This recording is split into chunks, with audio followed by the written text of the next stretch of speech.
मैं यहाँ से जो बातें कह रहा हूँ, पुरुष भी अच्छे अच्छे मैसेज लिख रहे हैं और माताएं भी बहुत अच्छे अच्छे मैसेज लिख रही है। संस्कार आपको अपने बच्चों को देना चाहिए। गवर्नमेंट के द्वारा तो क्लासों में ये बातें पढ़ाई नहीं जाती।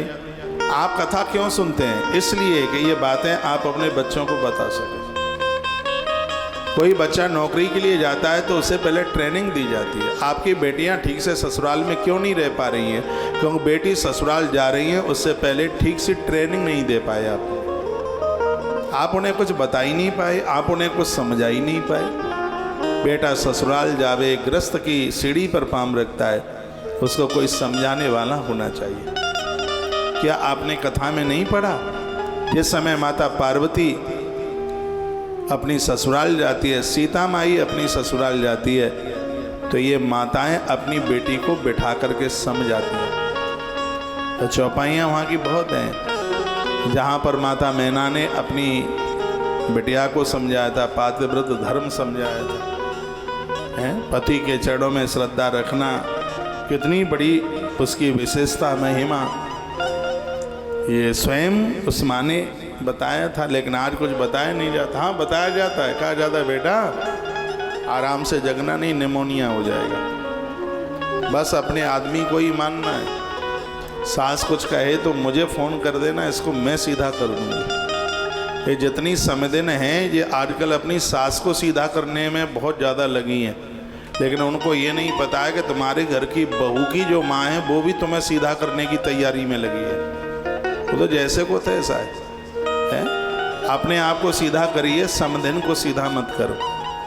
अपने आप को संभालिए, अपने आप को ठीक कीजिए।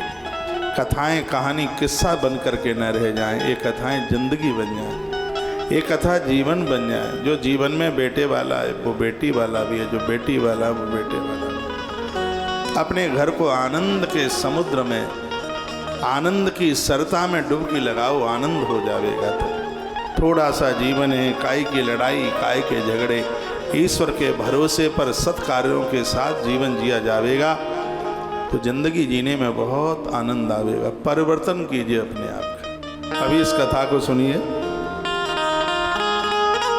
जिसमें महात्मा भरद्वाज अपनी पत्नी कृपी के साथ कितना स्नेह करते हैं वो आप सुनने को जा रहे हैं। वही माता कृपी है जिसने एक चिरंजीवी पुत्र को जन्म दिया, जिसका बेटा चिरंजीवी है। स्वयं भगवान महादेव गंगा के किनारे पर बहुत बड़ा तप किया था।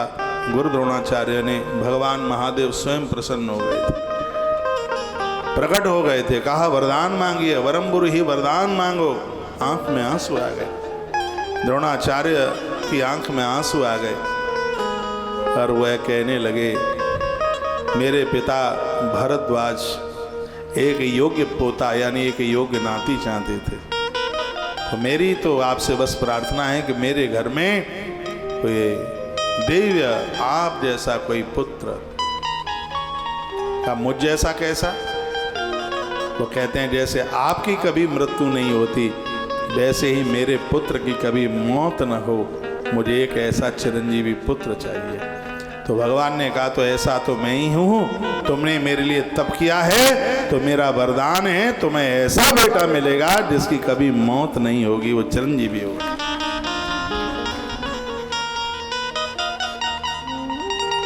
दो जगह शंकर जी ने ऐसे वरदान दिए थे। एक दिया था महात्मा सिलाद को वरदान, जिनके यहाँ अयोनिज पुत्र हुआ, जिसको हम नंदी भगवान के नाम से जानते हैं। जो शंकर जी जिस पर सवारी करते हैं, नंदी जी, ये महात्मा सिलाद के पुत्र हैं।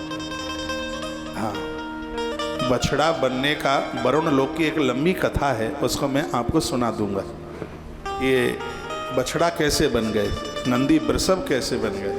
नहीं तो उन्होंने मुनि कुमार के रूप में जन्म लिया था, लेकिन ये वरुण की गौशाला में पहुँचे। बड़ा लंबा चैप्टर है और भगवान शंकर ने उन्हें अपने वाहन के रूप में स्वीकार किया।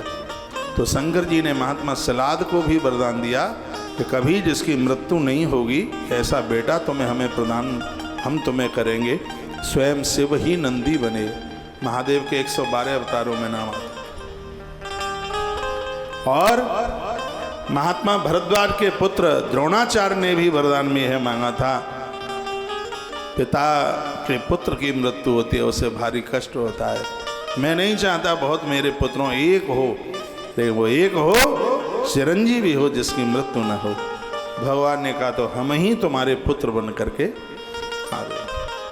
चिरंजीवी मांगा था इसलिए चिरंजीवी बन करके आए। कुछ और मांग लेते, विद्वान मांग लेते, सहज मांग लेते, सात्विक मांग लेते, बिना लड़ने वाला मांग लेते तो महादेव वैसा दे देते। तो उसने चिरंजीवी मांगा था तो वो चिरंजीवी आज भी चिरंजीवी है, चिरंजीवी है।